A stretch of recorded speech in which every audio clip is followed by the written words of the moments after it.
Take a look at that. Well, maybe so, honey. But when I get you kids in, you can decide for yourselves if you want to stay. At least you'll have found out the difference between us and people like the Carlyles. Hobart, how much interest are you paying me on your oil leases? Birthday party, and you got yourself a griffin, and that's a promise. Well, if school teachers had looked like you when I was a boy, I'd have showed up once in a while. I'll throw in a lifetime supply of toothpaste. I doubt it. Depends on what the kids think of you. They're back on the play deck. Or any place. There's an unseen fence. The same fence that we've been banging into all around the country.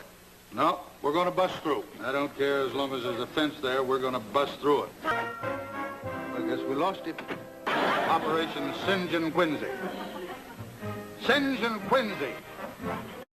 What's all this jerking and jumping for? Back home when the Blackfoot Indians dance like that, they get raped. Right. Being that tomorrow's election day, I'm making a token gesture to let my son here know that I'm rooting for him.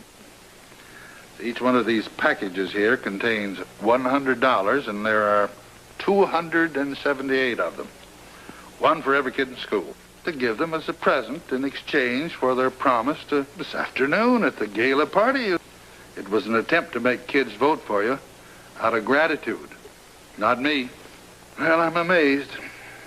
You boys have seen me operate long enough to know that before I get into anything, I make sure I'm not getting in over my head. If I'm going to buy control of a company, I do a whole lot of research on the problems that company faces, and I give myself ideas of how to solve them.